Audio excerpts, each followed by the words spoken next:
देशमुखबाईचा तो पहिला मऊ स्पर्श आणि त्यांच्या पायामधील ऊब माझ्या हातांना स्पष्ट जाणवत होती. त्या डोळे मिटून सोफ्यावर टेकल्या होत्या. दरवेळी पाय दाबताना त्यांच्या मुखातून निघणारा हलकासा उसाचा खोलीतल्या शांततेचा भेदून जात होता. माझ्या मनात एक वेगळीच लहर उमटत होती. मी मन लावून काम करत होतो. माझे हात आता हळूवार फिरत होते. खोलीत एक वेगळीच ऊब निर्माण होत होती. मी सरळ त्यांच्या ओठावर ओठ टेकवत ओठाचा रस चाकू लागलो. जवळपास 15 मिनिटं आम्ही तो चाखला. त्या मला म्हणाल्या, आज दुपारी बेधुंद होऊन जाऊ दे अजय, मला संपूर्ण जगाचा विसर पाडायचा आहे. तेव्हा खांद्यावरील पदर ढळला आणि अप्रतिम सौंदर्य माझ्यासमोर होते. समोर काय घडले हे जाणून घेण्यासाठी व्हिडिओ शेवटपर्यंत बघा. माझं नाव अजय. वयाची नुकतीच 26-27 वर्षे ओलांडलेली. आमच्या शिवपूर गावात कामधंदा काही खास नव्हता म्हणून घरच्यांच्या ओळखीने गावातल्या सगळ्यात मोठ्या देशमुखांच्या वाड्यात कामाला लावले. देशमुखांचा वाडा म्हणजे साक्षात एक किल्ला होता. उंचच उंच दगडी भिंता, अथांग पसरलेलं अंगण, जुन्या काळातील भक्कम लाकडी दरवाजे आणि वाड्यात पाऊल ठेवताच जाणवणारी एक भारावून टाकणारी शांतता. माझं काम तसं खूप मोठं नव्हतं. वाड्यातील छोटी मोठी कामं आवरणं, गड्यांची साफसफाई करणं, शेतातून काही आणायचं असेल तर फेऱ्या मारणं आणि वाड्यात येणाऱ्या जाणाऱ्या पाहुण्यांची उठबुस करणं. देशमुख साहेब स्वतः गावातले एक खूप वजनदार आणि मोठी आसामी होते. राजकारण आणि व्यवसायाच्या निमित्ताने त्यांना बहुतांश वेळा तालुक्याला किंवा शहरात जायचा. आठवड्यातून 2-3 दिवसच ते वाड्यात असायचे. पण ते नसतानाही वाड्याचा कारभार आणि धाक काही कमी होत नसे. कारण वाड्यात एक अशी व्यक्ती होती ज्यांच्या एका हाकेवर वाड्यातील सर्व माणसे निमूटपणे काम करायची. त्या होत्या देशमुखबाई. देशमुखबाई म्हणजे अनुराधाबाई. वय साधारण 35च्या आसपास असेल. रूप असं एखाद्यानं पाहिलं तर पाहतच राहावं. साध्या सुती एक किंवा पैठणी साडीतील त्यांचा एक वेगळाच रुबाब आणि राजशाही थाट दिसायचा. गोरापान रंग, नीट बांधलेला आंबाडा, कपाळावर छोटीशी चंद्रकोर आणि तीक्ष्ण डोळे. वाड्यातल्या कोणाची हिंमत नसायची त्यांच्या डोळ्यात डोळे घालून बोलायची. पण त्या शिस्तीच्या आणि दरारा असलेल्या चेहऱ्यामागे एक कमालीचा एकाकीपणा लपलेला होता. तो एकाकीपणा फक्त मलाच जाणवायचा. कारण मी दिवसभर वाड्यात असायचो आणि देशमुखबाईंना जवळून पाहायचो. देशमुख साहेब शहरात गेले की वाडा एकदम रिकामा आणि शांत वाटायचा. देशमुखबाई दिवसभर वाड्यात मोठ्या हॉलमध्ये किंवा गच्चीवर एकट्याच बसून राहायच्या. त्यांच्या चेहऱ्यावर एक अस्वस्थता असायची. भरपूर पैसा, गाडी, मोठा वाडा आणि मान सन्मान असूनही त्यांच्या आयुष्यात काहीतरी खूप मोठं उणेपण होतं जे त्यांना आतून पोखरत होतं. त्या दिवशी वैशाखातलं कडक ऊन पडलं होतं. उन्हाच्या झळामुळे वाड्यात बाहेर श्वापदही दिसत नव्हतं. देशमुख साहेब 2 दिवसाच्या कामानिमित्त बाहेरगावी गेले होते आणि वाड्यातील इतर काही माणसं शेतावर कामाला गेले होते. संपूर्ण वाड्यात एक वेगळी शांतता पसरली होती. मी वाड्यात मागील पाडवीत बसून धान्याचे पोती व्यवस्थित रचून ठेवत होतो. अंगातून घामाच्या धारा निघत होत्या. एवढ्या शांत वाड्यात आतून देशमुखबाईचा मऊ पण स्पष्ट आवाज माझ्या कानावर पडला. अजय, अरे अजय, जरा इकडे ये रे. मी हातातील पोते बाजूला ठेवले, शर्टाच्या बाहीने कपाळाचा घाम पुसला आणि मनात विचार करू लागलो, काय काम काढलं असेल बाईंनी या दुपारी. मी पटकन पाय धुतले आणि आपल्या बैठकीच्या खोलीकडे गेलो. बैठकीच्या खोलीत अंधारसर शांतता होती. खिडक्यांचे पडदे सोडलेले असल्यामुळे उन्हाचा त्रास नव्हता. देशमुखबाई तिथल्या मोठ्या सागवणी सोफ्यावर जरा टेकून बसल्या होत्या. साडीचा पदर थोडा बाजूला सरकला होता आणि त्यांच्या चेहऱ्यावर कमालीचा थकवा दिसत होता. जी बाई, काय काम होतं? मी मान खाली घालून आधाराने उभा राहत विचारलं. देशमुखबाईंनी माझे शब्द ऐकून डोळे उघडले. त्यांनी माझ्याकडे पाहिलं आणि एक सावकाश श्वास घेतला. अजय, सकाळपासून पायात खूप कळ निघते रे. उन्हात फिरून आणि वाड्यातल्या पायऱ्या चढून उतरून पाय अगदी जड झालेत. त्या अगदी थकलेल्या आवाजात म्हणाल्या, असं होय बाई, मग औषध आणून देऊ का डॉक्टरांकडून? मी विचारलं. नाही रे, औषधांना काय होणार नाही. तू जरा हे पाय चेपून देशील का? खूप ठणकतायत. देशमुखबाई सोफ्यावर थोडे पाय मोकळे करत म्हणाल्या. त्यांचे ते शब्द ऐकून माझ्या छातीत एकदम धडधड वाढली. माझं काळीज एका क्षणासाठी धसकन झालं. वाड्यातल्या देशमुखबाईचे पाय मी चेपणं गावात किंवा वाड्यात जर कोणाला समजलं असतं तर ही माझी खैर नव्हती. मी घाबरलो आणि थोडा मागे सरकलो. बाई, मी कामगार आहे. मी कसं तुमच्या पायाला हात लावू? माझ्या आवाजातील भीती आणि आडखळपणे स्पष्ट दिसत होते. देशमुखबाईच्या चेहऱ्यावर एक हलकंसं हसू आलं. त्या हसण्यात कोणताही अहंकार नव्हता, तर एक अगतिकता होती. अरे, त्यानं एवढं काय घाबरायचं? तू काय परका आहेस का? घरातलाच एक माणूस आहे ना. मी काही तुला शिक्षेचं काम सांगत नाही आहे. पाय खूप दुखतायत म्हणून सांगते. ये इथे खाली बस, त्या अत्यंत मृद आणि आपुलकीच्या आवाजात म्हणाल्या. त्यांच्या त्या आवाजात असा काही जादूचा प्रभाव होता की मी नाही म्हणू शकलो नाही. माझ्या मनात विचारांचे अनेक वादळ उठले होते. एकीकडे देशमुख साहेबाचा धाक, दुसरीकडे देशमुखबाईचं ते सौंदर्य आणि तिसरीकडे त्याच्या या अनपेक्षित मागणीमुळे निर्माण झालेली अस्वस्थता. मी हळूच पुढे सरकलो. माझी पावलं जड झाली होती. मी सोफ्याच्या शेजारी खाली जमिनीवर शांतपणे बसलो. माझा श्वास खूप वेगाने चालला होता आणि हाताला हलकासा कंप सुटला होता. देशमुखबाईंनी आपले पाय सोफ्यावरून थोडे पुढे केले. मी माझे थरथरते हात पुढे केले आणि देशमुखबाईच्या पायांना स्पर्श केला. तो पहिला स्पर्श इतका मऊ आणि उष्ण होता की माझ्या अंगावर सरकन काटा आला. हळूच हात तिथे चेप जरा. देशमुखबाईंनी डोळे मिटले आणि सोफ्याला पाठ मान टेकून एक सुटकेचा श्वास सोडला. माझे हात हळूहळू त्यांच्या पायावर चालू लागले, पण मनात मात्र विचारांचं एक मोठं वादळ घोंगावत होतं. ही फक्त एक सुरुवात होती, ज्याची कल्पना मी किंवा देशमुखबाईंनी केली नव्हती. सोफ्याच्या शेजारी जमिनीवर बसलेला मी आणि सोफ्यावर टेकून बसलेल्या देशमुखबाई, खोलीत पसरलेली ती गूढ शांतता आणि बाहेर उन्हाचा वाढणारा चटका. माझ्या हातांचा थरकाप अजूनही पूर्णपणे थांबला नव्हता. मी हळुवारपणे त्यांच्या पायाच्या नडग्या आणि घोटे दाबू लागलो. देशमुखबाईचा तो पहिला मऊ स्पर्श आणि त्यांच्या पायामधील ऊब माझ्या हातांना स्पष्ट जाणवत होती. त्या डोळे मिटून सोफ्याला टेकल्या होत्या. दरवेळी पाय दाबताना त्यांच्या मुखातून निघणारा हलकासा उसासा खोलीतल्या शांततेला भेदून जात होता. अजय, खूप छान वाटतंय रे. सकाळपासून खूप वेदना होत होत्या. त्या अगदी हळुवार आवाजात म्हणाल्या. जी बाई, जरा जास्त वेळ दाबतो म्हणजे आराम पडेल. मी खाली मान घालून उत्तर दिले. माझं लक्ष पूर्णपणे कामात ठेवण्याचा प्रयत्न करत होतो, पण मन माझ्या तावडीत नव्हतं. ज्या देशमुखबाईकडे मी कधी डोळा वर करून पाहायची हिंमत केली नव्हती, आज मी त्यांच्या अगदी जवळ बसलो होतो. त्यांच्या साडीचा पदर थोडा बाजूला सरकला होता आणि त्या शांत वातावरणात त्यांच्या अंगावरून येणारा तो हलकासा सुगंध माझ्या श्वासात भरून राहिला होता. पाय चेपता चेपता सुमारे 10-15 मिनिटं निघून गेली. मी कामाच्या ओघात इतका गुंतलो होतो की माझं लक्षच राहिलं नाही आणि अचानक माझा हात थोडा जास्त वर सरकला आणि त्यांचा पाय दाबताना माझा हात त्यांच्या वरच्या भागाला लागला. म्हणजे जरा नाजूक जागेवर जाऊन स्पर्श झाला. त्या क्षणी जणू वातावरणात ही वेळच थांबली. माझ्या हातातून एक वीज गेल्यासारखं झालं. अंगातून सरकन काटा आला आणि माझा श्वास थेट छातीत अडकून बसला. मी काय करून बसलो होतो याची जाणीव होताच माझ्या पायाखालची जमीन सरकली. आई ग, आता काय होणार? देशमुखबाई चवताळणार, मला वाड्यातून हाकलून देणार, कदाचित देशमुखांना सांगून मला बेदम मारहाण करतील. असे एकापेक्षा एक भयान विचार माझ्या सेकंदात माझ्या डोक्यात चक्रावून गेले. मी प्रचंड घाबरलो. माझा हात आजादपणे थरथरत मागे सरकू लागला. मी भीतीपोटी डोळे उघडून देशमुखबाईच्या चेहऱ्याकडे पाहिलं. माझी नजर चुकलेली होती, पण मन आतून भीतीने थरथरत होतं. पण मी ज्या दृश्याने अपेक्षा केली होती तसं काहीच घडलं नाही. देशमुखबाईंनी मला ओरडून दूषण दिलं नाही. त्यांनी रागावून माझा हात बाजूला सरकवला नाही. उलट त्यांनी हळूच आपले डोळे उघडले. त्यांनी त्या क्षण डोळ्यामध्ये रागाचा किंवा संतापाचा एकही टिपका नव्हता. त्या डोळ्यात होतं एक वेगळंच वादळ, एक अनामिक अस्वस्थता, एक हळवा रोमांस आणि कित्येक वर्षापासून दाबून ठेवलेली भावनिक तहान.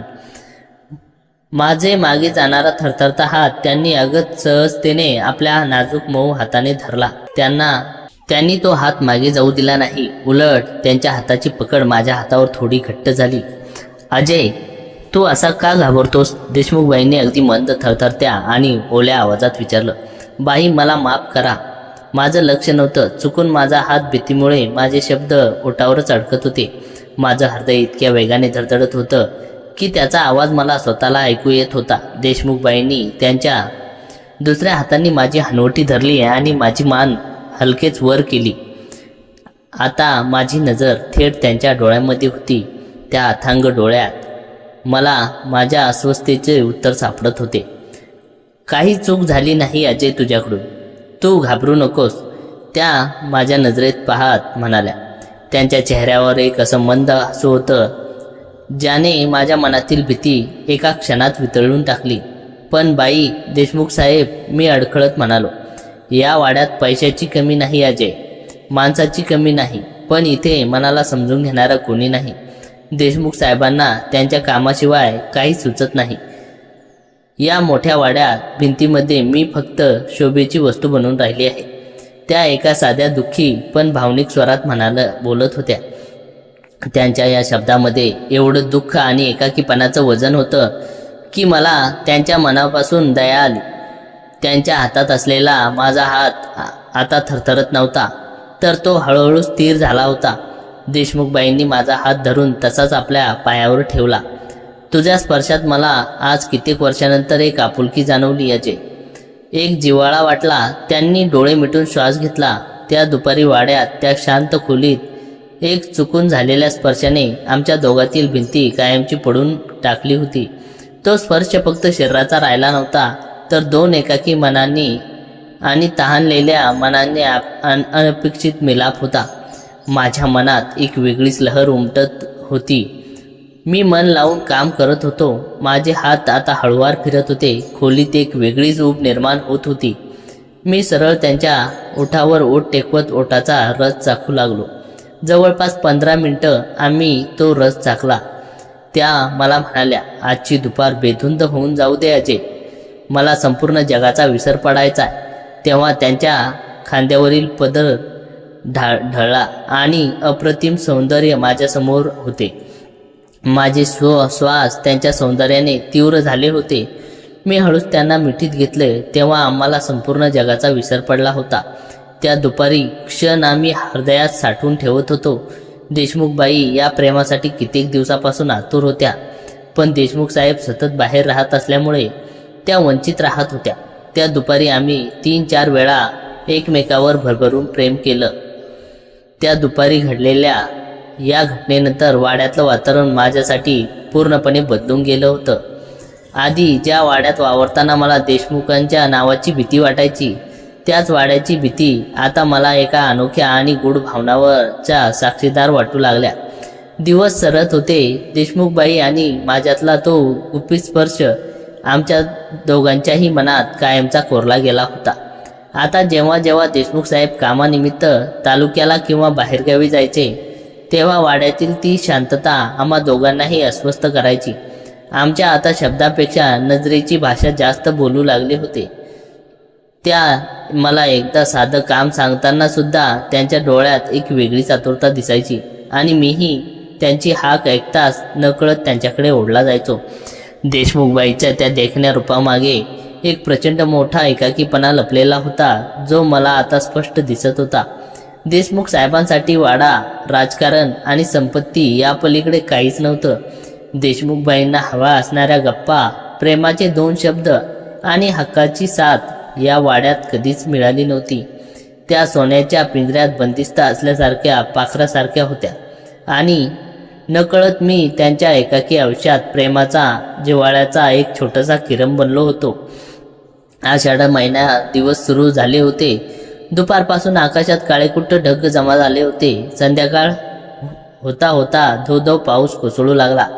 विजांचा कडकडाटाने आणि पावसाच्या आवाजाने संपूर्ण गाव न्हावून निघालं होतं. देशमुख साहेब 3 दिवसाच्या दौऱ्यासाठी शहराकडे गेले होते. वाड्यातले सगळे गडी माणसं पाऊस सुरू व्हायच्या आधीच आपापल्या घरी निघून गेले होते. वाड्यात फक्त मी आणि देशमुखबाईच होतो. संध्याकाळच्या वेळी गच्चीवर वाळत घातलेले कपडे आणि धान्य पावसात भिजू नये म्हणून घाईघाईने पायऱ्या चढून वर गच्चीवर गेलो. पाऊस खूप वेगाने पडत होता. वारा ससाट सुटला होता. मी पटकन कपडे एकत्र करत होतो. एवढ्यात मला मागे पावलांचा आवाज आला. मी वळून पाहिलं तर देशमुखबाई स्वतः गच्चीवर आल्या होत्या. पावसामुळे त्यांची साडी थोडी भिजली होती. वाऱ्याने त्यांच्या चेहऱ्यावर आलेले ओले केस त्या हाताने मागे सरकवत होत्या. त्या पावसाच्या थेंबांमध्ये आणि सायंकाळच्या अंधुक प्रकाशात त्या कमालीच्या सुंदर आणि मनमोहक दिसत होत्या. बाई, तुम्ही वर का आलात? खूप पाऊस पडतोय, तुम्ही भिजाल. मी कपडे हातात धरून काळजीने म्हणालो. देशमुखबाई माझ्या अगदी जवळ आल्या.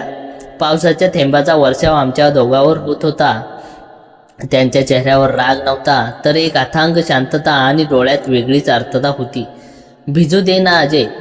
आज कित्येक वर्षानंतर या पावसाचा मला भिजायची इच्छा झाली आहे, त्या अगदी शांत आणि ओल्या आवाजात म्हणाल्या. मी त्यांच्याकडे पाहतच राहिलो. वाऱ्याच्या एका झुळकेने त्या थोड्या थरथरल्या. मी नकळत माझा हात पुढे केला आणि त्यांचा भिजलेला हात माझ्या हातात घेतला. आज माझ्या मनात कसलीही भीती नव्हती, ना कसला संकोच होता. अजय, तू माझ्याबद्दल नक्की काय विचार करतोस रे? त्यांनी थेट माझ्या डोळ्यात पाहत विचारलं. त्यांच्या त्या थेट प्रश्नांनी मी एका क्षणासाठी थांबलो. पावसाचे थेंब त्यांच्या ओठावरून ओघळत होते. बाई, मी एक साधा कामगार आहे, पण जर खरं सांगू तर मला तुमचं एकटेपण अजिबात बघवत नाही. या जगात तुमच्यावर मनापासून प्रेम करणारा आणि तुम्हाला जपणारा माणूस मिळाला पाहिजे. तुमचं हे दुःख मला सहन होत नाही. माझे शब्द मनाच्या अंतराळातून आले होते. माझे हे प्रामाणिक शब्द ऐकून देशमुखबाईच्या डोळ्यात पाण्याच्या थेंबासोबत अश्रूही साचले. त्यांनी जाहीर उशीर न करता माझा दुसरा हातही आपल्या हातामध्ये घेतला. अजय, मला या वाड्याच्या भोवतेत, या दागिन्यामध्ये आणि या देशमुखांच्या नावामध्ये जे समाधान मिळत नाही, ते मला तुझ्या साध्या प्रामाणिक सहवासात आणि स्पर्शात मिळतं, त्या थरथरत्या आवाजात म्हणाल्या. त्या क्षणी पावसाच्या रिमझिमत्या पार्श्वभूमीवर त्यांनी हळूच पुढे होऊन मला मिठी मारली. त्यांचा उबदार स्पर्श, त्यांच्या श्वासांची गती आणि त्यांना माझ्या छातीवर टेकवलेले मस्तक, या सगळ्याने वातावरण एक तीव्र भावनिक आणि रोमांसची लाट पसरली. आम्ही दोघेही पावसात भिजत होतो, पण आतून मात्र एक आत्मीयतेच्या उभ्याने पेटलो होतो. हे नातं फक्त शारीरिक आकर्षणाचं उरलं नव्हतं, तर ते दोन दुखावलेल्या, एकाकी आणि तहानलेल्या आत्म्याचं झालेलं एक हळुवार भावनिक मिलन होतं. त्या पावसाच्या रात्री वाड्याची ती गच्ची आमच्या या सुंदर आणि गुपित प्रेमाची साक्षीदार बनली होती. त्या पावसाळ्याच्या रात्रीनंतर आमच्या दोघांच्या आयुष्यातला एक असं वळण मिळालं होतं, ज्याची कल्पना आम्ही दोघांनी कधी केली नव्हती. गच्चीवर घडलेल्या त्या भावनिक क्षणाने आमच्या नात्यातील उरला सुरला पडदा बाजूला सारला होता. आता मी वाड्यात फक्त एक कामगार उरलो नव्हतो, तर देशमुखबाईच्या सुखदुःखाचा, त्यांच्या भावनांचा आणि त्यांच्या एकटेपणाचा एकमेव सोबती बनलो होतो. दिवस पुढे सरकत होते. देशमुख साहेब नेहमीप्रमाणे आपल्या राजकारणाच्या आणि कामानिमित्त शहरात व्यस्त असायचे, पण आता देशमुखबाईच्या चेहऱ्यावर पूर्वीसारखा तो उदासपणा आणि एकाकीपणा उरला नव्हता. त्यांच्या चेहऱ्यावर आबोल मंद हसू आणि तेज दिसायचं. सकाळी उठल्यापासून ते रात्री झोपेपर्यंत वाड्यातल्या छोट्या मोठ्या गोष्टीमध्ये त्या माझी काळजी घ्यायच्या. मी कामावरून आलो की मला प्रेमाने चहा देण्यापासून ते गुपचूप नजरेने माझ्याशी गोड संवाद साधण्यापर्यंत आमचा हा छुपा रोमांस वाड्याच्या विशाल भिंतीमध्ये फुलत होता. एक दिवस संध्याकाळची वेळ होती. सूर्य अस्ताला जात होता आणि वाड्याच्या अंगणात लालसर पिवळ प्रकाश पडला होता. वाड्यातील सगळी माणसं आपापल्या घरी निघून गेली होती. मी दिवाणखान्यातले दिवे लावत होतो. तेवढ्यात देशमुखबाई मागून हळूच आल्या. त्यांनी हलक्या हाताने माझा हात धरला आणि मला वाड्यातील मागील शांत बागेकडे नेलं. बागेत मोगऱ्याचा मंद सुगंध पसरला होता. अजय, त्यांनी अगदी हलक्या आणि ओल्या आवाजात हाक मारली. जी बाई, मी त्यांच्याकडे पाहत म्हणालो. त्यांनी माझ्या हातावर आपले दोन्ही हात ठेवले. त्यांच्या डोळ्यात एक अथांग प्रेम आणि सोबतीच्या भविष्याची एक हलकीशी चिंता दिसत होती. तुला कधी भीती वाटत नाही का रे अजय? उद्या जर या जगाला किंवा देशमुखांना आपल्या नात्याबद्दल समजलं तर? त्यांनी माझ्या डोळ्यात पाहत विचारलं. मी थोडा वेळ शांत राहिलो. मग मी त्यांचा हात माझ्या हातात घट्ट धरला. बाई, जगाचं मला माहीत नाही, पण मी तुमच्यावर मनापासून प्रेम केलं आहे. तुमच्या चेहऱ्यावर हे हसू टिकवण्यासाठी मी काहीही करायला तयार आहे. हे नातं माझ्यासाठी फक्त एक आकर्षण नाही, तर माझ्या आत्म्याचा भाग बनला आहे. मी अत्यंत प्रामाणिकपणे म्हणालो. माझे हे शब्द ऐकून देशमुखबाईच्या डोळ्यातून आनंद अश्रू वाहू लागले. त्यांनी हळूच मला मिठी मारली. वाड्याच्या बागेतील ती शांतता आणि मोगऱ्याचा सुगंध आमच्या प्रेमाचा साक्षीदार बनत होता. त्यांनी माझ्या कपाळावर एक प्रेमाची, ममतेची आणि हक्काची पापी दिली. अजय, या समाजात आपण एकत्र राहू शकू की नाही मला माहीत नाही. हे नातं जगाच्या नजरेत कदाचित चुकीचं ठरेल, पण माझ्या हृदयासाठी तू मला दिलेला हा जिव्हाळा आणि प्रेमाचं माझं खरं आयुष्य आहे. त्या माझ्या छातीवर मान टेकवत म्हणाल्या. दिवस निघून जात होते. आमच्या या नात्याला मर्यादा ओलांडल्या नव्हत्या, पण भावनांनी अशी एक विणली होती जी कधीही तुटणारी नव्हती. आम्ही दोघेही आपल्या मर्यादा जाणून होतो. वाड्याची प्रतिष्ठा, समाजाचे नियम आणि आमची परिस्थिती याची जाणीव ठेवूनच आम्ही एकमेकांना जपलं होतं. मी अजूनही वाड्यात काम करत होतो, पण आता ते काम माझ्यासाठी ओझं नव्हतं. देशमुखबाईची एक नजर, त्यांचा तो मंद स्पर्श, त्यांच्या चेहऱ्यावरचं हसू माझं संपूर्ण दिवसाचा थकवा घालवण्यासाठी पुरेशी होतं. जगासमोर मी अजूनही एक साधा कामगार होतो आणि वाड्यात एक वजनदार देशमुखबाई होत्या. पण वाड्याच्या त्या 4 भिंतीमागे, जिथे कोणाची नजर पोहोचू शकत नव्हती, तिथे आम्ही फक्त 2 प्रेम करणारे आत्मा होतो. एक साध्या कामगाराची आणि वाड्याच्या देशमुखबाईची ही कथा कधी जगासमोर आली नाही, कधी कोणत्याही पानावर लिहिली गेली नाही, पण माझ्या आयुष्य आणि देशमुखबाईच्या हृदयात ती नाजूक, सुंदर आणि अमर आठवण म्हणून आयुष्यभर जिवंत राहणार होती. त्या एका अनपेक्षित स्पर्शाने सुरू झालेली ही कहाणी आमच्या आयुष्यातला प्रेमाने एक नवीन आणि सुंदर अर्थ देऊन गेली होती. रात्रीचा प्रहर ग्रहवरच चालला होता. गच्चीवरून कोसळणाऱ्या पावसाचा आवाज संपूर्ण वाड्यात घुमत होता, पण आतल्या मोठ्या दिवाणखान्यात एक वेगळी शांत आणि उबदार धग पसरली. पावसाच्या थंड वाऱ्याच्या झुळकी खिडकीच्या पडद्यांनी हलकेच हलवत होत्या. अनुराधाबाई भिजलेल्या साडीतून सुटणारा मोगऱ्याचा आणि ओल्या मातीचा वास अजयच्या स्वतः पार खोलवर उतरला होता. अनुराधाबाई सावकाश अजयचा हात आपल्या हातात घेतला आणि त्याला दिवाणखान्यातील मऊ गादीवर नेऊन बसवले. त्याच्या चेहऱ्यावर एरवीचा ताठरपणा पार वितळून गेला होता. तिथे आता फक्त एक स्त्री होती, जी कित्येक वर्षाच्या भावनिक वाढवंटानंतर प्रेमाच्या पहिल्या पावसात पूर्ण भिजली होती. अजय, अनुराधाबाईंनी अगदी हळुवार, ओल्या आवाजात हाक मारली. आजपर्यंत या वाड्याच्या दगडी भिंती फक्त माझी गुदमरलेली गुपितं ऐकली, पण आज या भिंतींनाही कळू दे की मी रेशमी साड्या आणि सोन्याच्या दागिन्यांच्या मागे एक जिवंत मन धडधडत आहे, जे फक्त तुझ्यासाठी धडधडतंय. अजयने क्षणभर अथांग काळ्याशार डोळ्यात पाहिलं. त्या डोळ्यात आता कोणताही संकोच नव्हता. त्याने अत्यंत आदराने आणि हळुवारपणे त्यांचा दुसरा हातही आपल्या हातात घेतला. बाई, नाही अनुराधा. अजयच्या ओठातून तिचे नाव पहिल्यांदाच बाहेर पडले. ते नाव ऐकताच अनुराधाच्या अंगावर सरकन काटा आला.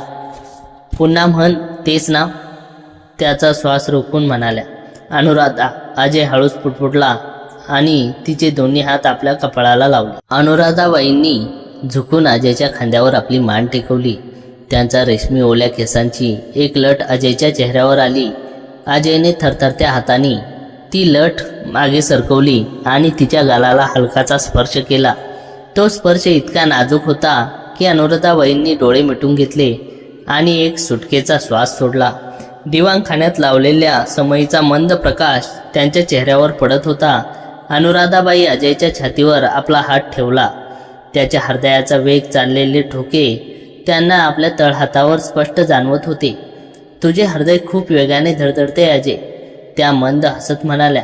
हे ठोके फक्त भीतीचे नाहीत अनुराधा, हे ठोके त्या प्रेमाचे आहेत जे मी आजपर्यंत स्वतःपासून लपवून ठेवलं होतं.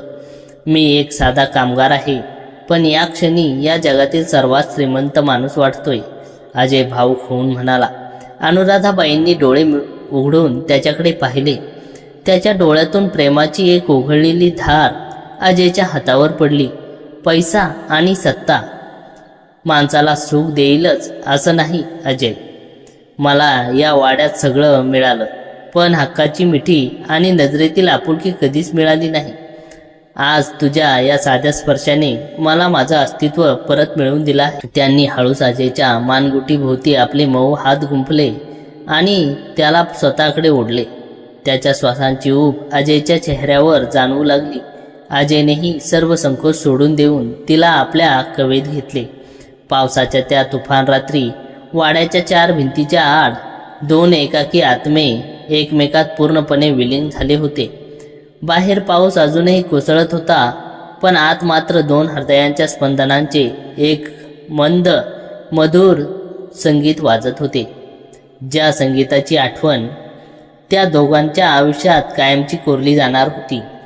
तो आषाढाचा रात्रभर कोसळणारा पाऊस पहाटेच्या सुमारास जरा मंदावला होता, पण वातावरणातील गूढ शांतता आणि ओलसर गारठा तसाच कायम होता. वाड्याच्या गच्चीवर आणि मागील बागेत घडलेल्या त्या भावनिक उत्कट क्षणानंतर अजय आणि अनुराधाबाईच्या नात्याची एक नवीच नाजूक वीण विणली गेली होती. वाड्याच्या विशाल भिंतीमागे जिथे कोणाची नजर पोहोचू शकत नव्हती, तिथे एका साध्या कामगाराचे आणि गावातील वजनदार देशमुखीबाईचे गुपित फुलत होते. पण ज्या प्रेमाचा पाया गुपितावर आणि भीतीवर रचलेला असतो, त्या नात्यात छताखाली सस्पेन्सचा सावट कायम घोंगावत असतो. सकाळचे 5:30 वाजले होते. वाड्याच्या मागील पाडवीत अजय अचानक दचकून जागा झाला. बाहेर अंधार सरस वातावरण होतं. पावसाचे थेंब कौलारूवरून टपकण्याचा तोच एकसारखा आवाज येत होता. अजयने घाईघाईने उठून अंगावरचे कपडे सरळ केले आणि तोंडावर पाण्याचे हबके मारले. काल रात्री घडलेला प्रत्येक क्षण, अनुराधाबाईच्या तो उबदार स्पर्श आणि त्याच्या डोळ्यातील ती अगतिकता त्याच्या नजरेसमोर अजूनही ताजी होती. पण त्याच वेळी त्याच्या मनात एक अनामिक भीती थरथरत होती. जर कोणाला कळले तर काय होईल? तेवढ्यात वाड्याच्या मुख्य लाकडी महाद्वारावर प्रचंड धक्के मारल्याचा आवाज आला. ठक ठक ठक. अजयच्या छातीत एकदम धडधड वाढली. एवढ्या भल्या पहाटे वाड्याचं दार कोण धडक मारत असेल? देशमुख साहेब तर आणखी 2 दिवस शहरात थांबणार आहे, आता त्यांनी स्वतःला सांगितले होते. अजय घाम पुसत वेगाने पावले टाकत मुख्य अंगणात आला. वाड्याचा विशाल लाकडी दरवाजा उघडण्यासाठी त्याने भक्कम कडी बाजूला सरकवली आणि दरवाजा अर्धा उघडला. दारात गावातील जुना शिपाई आणि साहेबांचा खास विश्वासातील माणूस रामजी उभा होता. त्याच्या हातात एक भिजलेला कंदील होता आणि चेहऱ्यावर प्रचंड अस्वस्थता होती. अजय, अरे अजय, वाड्यात बाईसाहेब आहेत ना? रामजी धापा टाकत विचारले. हो हो रामजी काका, बाईसाहेब आत्ताच आहेत. काय झालं एवढ्या पहाटे? आणि तुम्ही कसे घाबरले आहात? अजयने स्वतःचा थरथरणारा आवाज सावरत विचारले. रामजीने आत पाऊल ठेवले आणि आजूबाजूला कोणी नाही याची खात्री करत अजयच्या जवळ येऊन अतिशय बारीक आवाजात म्हणाला, अरे मोठा अनर्थ झालाय. शहरातून बातमी आली की साहेबांची गाडी काल रात्री तालुक्याच्या घाटात रस्त्यावरून खाली दरीत कोसळली आहे. अजयच्या पायाखालची जमीनच सरकली. काय? साहेबांची गाडी? मग साहेब कसे आहेत? काहीच पत्ता नाही. रामजीचा आवाज कापत होता. गाडी पेटून खाक झाली आहे असं म्हणतात, पण गाडीत साहेब होते की नाही नक्की काय घडलंय हे पाहायलाच पोलीस गाड्या आणि तालुक्याचे मोकदम घटनास्थळी पोहोचले आहेत. मी ही बातमी बाईसाहेबांना कळवायला धावत आलोय. अजयच्या डोक्यातील विचारांची चक्रे वेगाने फिरू लागली. काल रात्रीच त्यावेळी आणि अनुराधाबाई वाड्याच्या गच्चीवर आणि बागेत एकत्र होते. त्यावेळी घाटात एक भयंकर अपघात घडत होता. ही निव्वळ एक दुर्घटना होती, यामागे काही भयंकर कारस्थान होते. एवढ्यात मागील पायऱ्यावरून साडीचा खसखसणारा आवाज आला. अजय आणि रामजीने वर पाहिले. अनुराधाबाई पायऱ्या उतरून खाली येत होत्या. त्यांचा नेहमीसारखा सुती पैठणीचा थाट, कपाळावर चंद्रकोर आणि डोळ्यात एक तीक्ष्णता होती. काल रात्रीचा तो हळवा रोमांच आता कुठल्या कुठे गायब झाला होता. त्या पुन्हा एकदा वाड्याच्या करड्या देशमुखीबाई दिसत होत्या. काय गोंधळ चाललाय रामजी सकाळी सकाळी? अनुराधाबाई अतिशय शांतपणे पण गंभीर आवाजात विचारले. रामजी खाली मान घालून कापत कापत घाटातील अपघाताची बातमी सांगितली. बातमी ऐकून अनुराधाबाईच्या चेहऱ्यावरचा एकही स्नायू हलला नाही. त्यांच्या डोळ्यात रागाची किंवा दुःखाची कोणतीही सरळ लहर दिसली नाही. उलट ते एक अनामिक गूढ शांतता पसरली. त्यांनी एक सावकाश श्वास घेतला. गाडी दरीत कोसळली, पण साहेबांचा मृतदेह सापडलाय का? अनुराधाबाईंनी थेट प्रश्न विचारला. नाही बाईसाहेब, पोलीस शोधत आहे, रामजी म्हणाला. अजय? अनुराधाबाईंनी थेट अजयकडे पाहिले. त्यांच्या नजरेत काल रात्रीची ती ओळख नव्हती, तर एक वेगळाच अस्पष्ट संदेश होता. गाडी तयार कर, आपण लगेच घाटावर निघतोय. 2 तासात अजय, अनुराधाबाई आणि रामजी तालुक्याच्या त्या भयानक दरीजवळ पोहोचले. पाऊस अजूनही रिमझिमत होता. दरीच्या काठावर पोलिसांच्या गाड्या उभ्या होत्या आणि लाल दिवा चमकत होता. दरीतून धुराचे आणि जळत्या बारीक लोट अजूनही वर येत होते.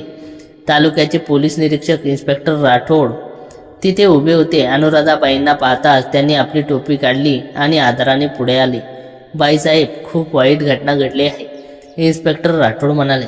इन्स्पेक्टर, नक्की काय घडलंय? साहेब कुठे आहेत? अनुराधाबाईंनी ठाम आवाजात विचारलं. इन्स्पेक्टर राठोड यांनी एका पोलिसाला खून केली. त्याने कापडात लटकलेली एक जळलेली वस्तू आणली.